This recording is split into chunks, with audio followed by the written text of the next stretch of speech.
Good morning. It is the morning of August 21st, and I'm just going to quickly show you around the front yard dahlia patch. It's first thing in the morning. It's about 6:45 a.m. It's crispy out. The temperatures are starting to drop, and the blooms are really starting to thrive. So I'm just going to quickly show you around. This is like a quick tour.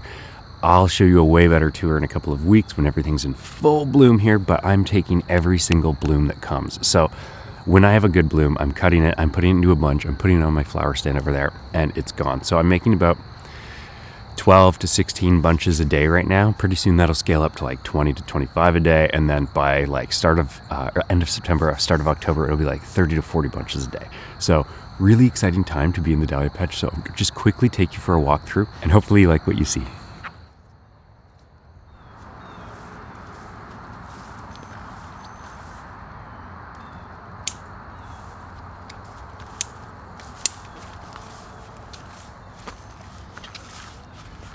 Check out this awesome lupin Chris, ready to go.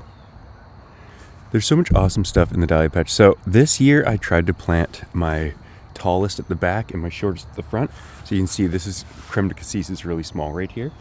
At the back I've got some taller varieties. Actually Thomas Edison is at the very back of this row, and it is not as tall as I anticipated. I think it was getting too crowded at the start. Look at how nice this is. It's like perfect. Moving over anyway.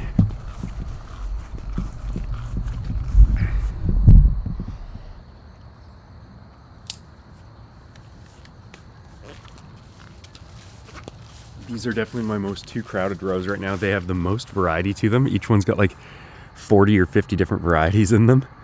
Look at this.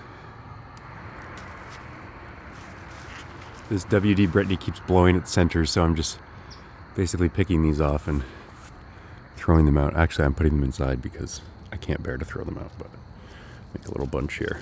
Yeah. Dun, da, da, da. So, okay, we'll keep going. But yeah, these rows, this row was planted, I had a lot of already growing dahlias, so dahlias that were like 40 days old. That's why this row seems so much bloomier than all the other ones, because these were actually like 3-4 weeks earlier than the other ones.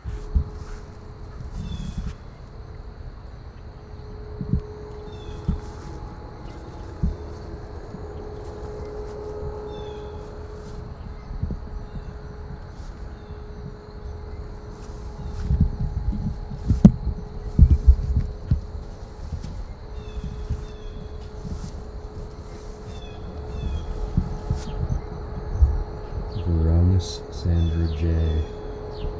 That's so cool. So cool. It's like a hedgehog or something. So this is what it looks like from the house. This is the camera that I take all my pictures with. Let's carry on over to this section.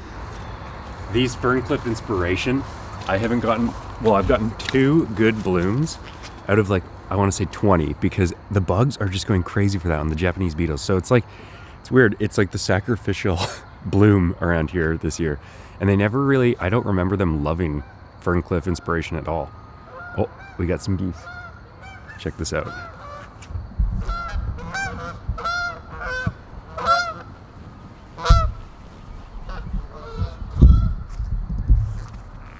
Every day the geese fly over exactly above the house. It's so fun. So I'll be out here and it's like zoom, zoom, zoom. I'm like their biggest critic on like, are they flying in a good V or not?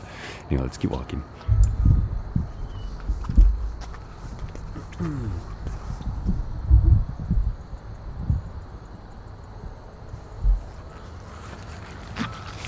This row was certainly not my crown jewel. A few of the varieties like Jomanda and Sylvia, they just didn't perform that well. So I have a lot of like smaller spots here. I filled in a bunch of gaps with Cornell Bronze. So I'm gonna have to go through and I'm gonna have to like label every Cornell Bronze because it's not going to match my actual name tags here. So this row gave me a little bit of drama, but it turned out pretty good. And in about a week or two, it's not gonna make a difference at all.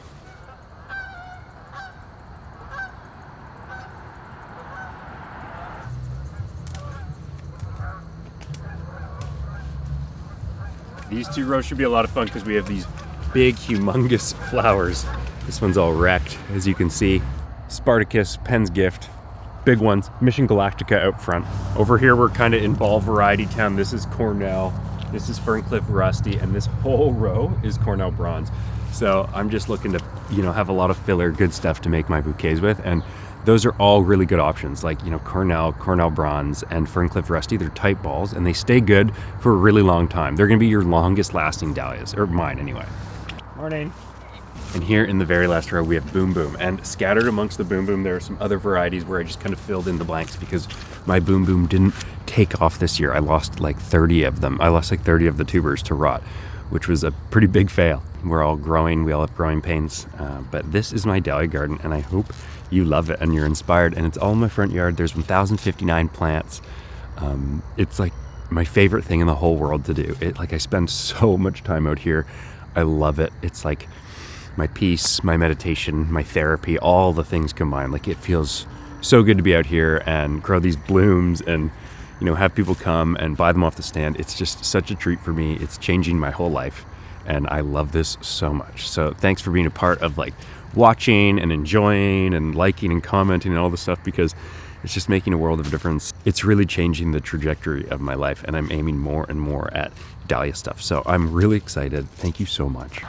Over here is where I'll do all my arranging under this pear tree, because there's good shade, and the shade will last me until about 10 o'clock in the morning. So I can be out here. I go around and I'll cut all my blooms basically between right now and 8:30 a.m. and I'll put them into these jars here, and then I'll start creating my bunches. And as I create them, I'll just move them out to the flower stand. But this gives me kind of like a nice shady little spot to do my work. And then this is the dahlia stand where people will just come and buy these bunches. Each one's 20 bucks, but if you buy more than one, it's 15. So it's a really good deal. Right now I'm putting like 10 to 15 out there every day, and they're gone for sure by the end of the day. But once I start getting like 25, 35 a day. But if you're starting your first ever flower stand, I made a video specifically for that. It's available for purchase. It's like 35 Canadian, it's 25 USD. And in that video, it just goes over everything I learned about starting a flower stand in the 5 years up to now that I've been doing it. So how much money I'm making, how I'm attracting people to the stand. And if that sounds like something that you're experiencing for the first time right now, then buying the flower stand video could be good for you, because I just go over that and I give you a bunch of tips, I give you a bunch of ideas, and I think it'll just get the wheels turning for your very own flower stand journey. Because right now, it's making pretty good money. In the video, I tell you exactly how much it makes. Anyway, peace out. Thank you so much for watching this. I hope you have a great day.